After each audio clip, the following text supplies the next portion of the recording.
my mom suggested I read romance novels, I laughed and said maybe when I'm finished reading Ulysses and other serious literature. But how did I know to mock romance novels when I had never even read one?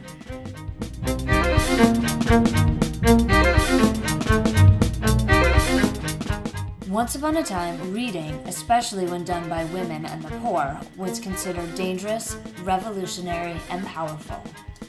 Revolutions in America and France had English authorities fearing an uprising in their own country.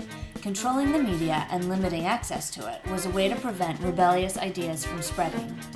The government instituted a series of taxes on knowledge designed to keep literature out of the hands of poor people, particularly women, particularly when it came to novels.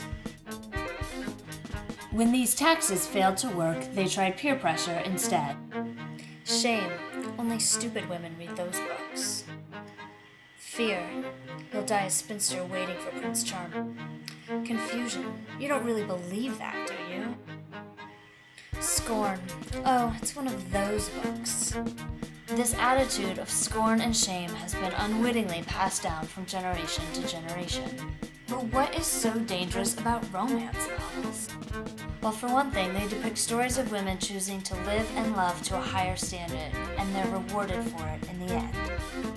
Let's break that down. The hallmark of the romance novel is the love match marriage. When the romance novel as we know it is taking off, it's a time when the traditional marriage is one arranged for wealth, status, and power, and it's giving way to this crazy idea of actually liking the person you promised to stick with until death do you part. Why is this scary? For the first time, women got a choice. They couldn't own property, get divorced, or even have custody of their own children, but for the first time, they could have a say in who they wanted to marry. A woman's place is in the home, right?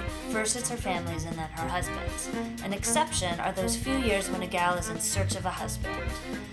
This is where literature focuses, because after all, matters of the domestic sphere don't exactly make for the most exciting reading. We want a grand adventure, kick-ass action, and noble quests that lead us all over the wide, wide world, so that's what we write and that's what we read. Romance novels glorify women who escape from the house.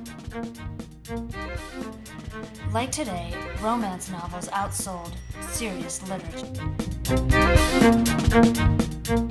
Novels outsold other cheap books, showing that it wasn't just about the price. The scandalous part is that lady novelists became a semi-respectable profession. The history of literature is littered with women who wrote for money so they could feed the kids and pay the rent while their degenerate husbands were out squandering the family's money. Writing novels brought women into the marketplace in a powerful way, both as sellers and buyers. Fun fact, romance novel heroines have orgasms and live happily ever after. Think about canonical literature for a sec and note a disturbing trend. For heroines of serious literature, sex often equals death or some other unfortunate end.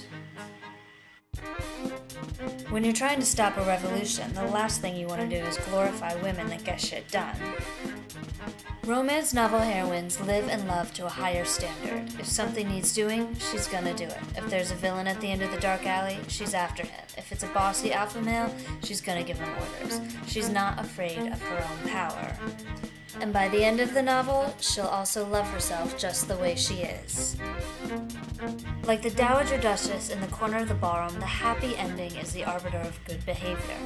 If our intrepid heroine gets out of the house, marries for love, has lots of orgasms, and God forbid dies in the end, the reader is told, don't try this at home. But if she lives happily ever after, then all those millions of can-do women are told to seek adventure outside of the home, hold out for true love, sex can be great, and you can even be the author of your own story. You have a choice. Is reading a romance novel still a revolutionary act?